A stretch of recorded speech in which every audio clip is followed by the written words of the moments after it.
They called it honor. But what they did to their enemies was anything but human.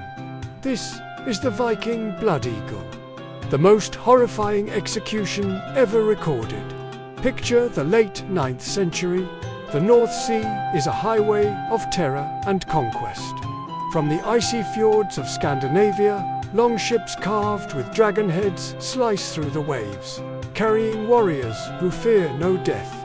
These are the Vikings, a people defined by their gods, their steel, and their unyielding pursuit of glory. For them, life was a battle, and death was a gateway. To die with a sword in your hand was to earn a seat in Valhalla, the great hall of Odin, where they would feast and fight for eternity. But to die a coward, or worse, a traitor, was to be cast into the shadows, forgotten by the gods and men. This belief didn't just shape how they lived, it shaped how they punished. In this world of brutal honor, there was one punishment reserved for the most hated of enemies. For those who had committed the ultimate sin against a Viking chieftain, patricide, it was a sentence whispered in sagas and chronicles. A ritual so gruesome it blurred the line between justice and monstrous theater. It was called the BLRN, the Blood Eagle. This was not a swift death. It was a ceremony of vengeance. A spectacle designed to carve a message of power into the very flesh of their foe.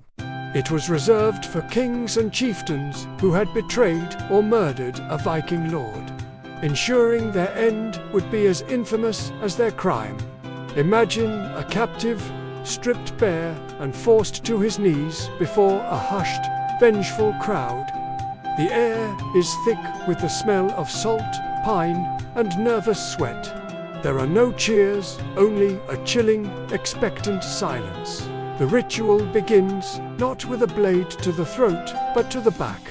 First, the executioner would use a sharp knife to carve the outline of an eagle with outstretched wings deep into the skin of the victim's back, from the shoulders down to the waist.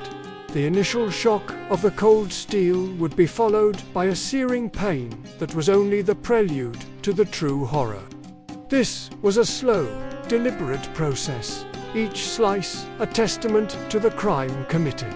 With the flesh laid open, the real work started. The executioner would take a heavy axe or a broad-bladed sword and, with precise, powerful blows, sever each rib from the spine.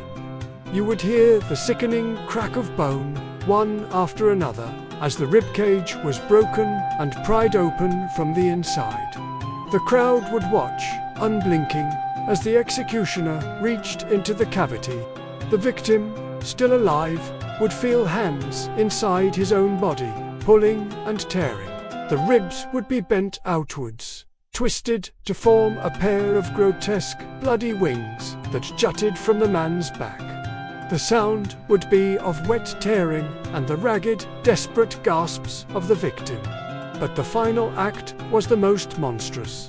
The executioner would reach back inside the now exposed chest cavity, locate the still breathing lungs, and pull them out. The lungs, glistening and pink, would be laid over the wings of the broken ribs. In the cold Nordic air, as the victim took his final, agonizing breaths, the lungs would quiver and flutter, mimicking the gentle movement of an eagle's wings. This was the saline stimulant, as the sagas called it, the final, agonizing spasm that marked the end. The victim would be conscious for much of it, dying from shock, blood loss, and suffocation in a symphony of unimaginable pain. Was this just a story, a terrifying piece of Viking propaganda? The sagas say no. They point to real men who allegedly met this fate. One was King Glar of Northumbria. In 865 AD, he captured and executed the legendary Viking hero Ragnar Lothbrok by casting him into a pit of vipers. Ragnar's sons, Ivar the Boneless and Ubba, swore revenge. They led the great heathen army, invaded England, and in 867 AD, they captured King Gley. The Norse sagas claim they subjected him to the blood eagle, a father's death avenged in the most brutal way imaginable. Another account mentions Halfdan, son of King Haraldr Fairhair of Norway, suffering the same fate at the hands of his enemies. These weren't just random acts of violence. They were recorded as historical punishments for specific, heinous crimes. To us, this is the work of monsters. But to the Vikings, it was something else entirely. It was honor. For the victim, there was a sliver of redemption to be found in the agony. The ultimate test of a warrior's mettle was to endure the blood eagle without crying out. To remain silent, to face the excruciating pain with stoic resolve, was to prove your courage one last time. It was a final, defiant act that could, in their eyes, cleanse the stain of your crime, and, perhaps, just perhaps, grant you entry into Valhalla after all. The silence was the real spectacle. The crowd wasn't listening for screams. They were listening for the lack of them. In this theater of cruelty, enduring pain was the highest form of honor. Listen closely. I have to tell you something. While these stories are etched into Viking lore, many modern historians believe the blood eagle was never real. They argue it was a literary invention, a misunderstanding of complex poetry. The graphic descriptions, they say, might have been born from generations of storytellers embellishing the tales, making their ancestors seem even more fearsome. The sagas that describe it were written down centuries after the Viking Age by Christian authors who may have been trying to paint the pagan Norsemen as savage barbarians. The archaeological record shows no evidence of it. No skeletons with ribs broken in such a specific, ritualistic way. So what was the truth? Was it a real, horrific ritual of justice, performed on the bodies of kings? Or was it a powerful myth, a terrifying ghost story passed down through the ages to scare enemies and glorify ancestors? The shock is not just in the brutality of the act itself, but in the chilling possibility that it was all a fabrication, a legend designed to build the very fear the Vikings thrived on. The fear in the eyes of their enemies was as valuable a weapon as any axe. After the supposed ritual, the message was clear to all who witnessed it or heard the tale. This is the price of crossing the sons of Odin. Fear was the true purpose. The debate rages on.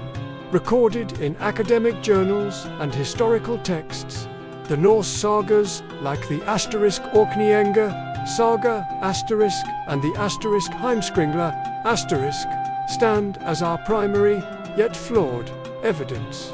They paint a picture so vivid it feels real, yet so monstrous it begs to be fiction.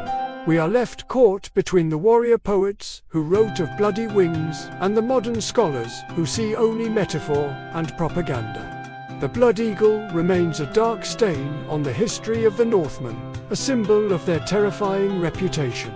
We may never know for certain if a man's lungs ever fluttered on his own back in the cold English air, but the legend itself tells us everything we need to know about the Viking world.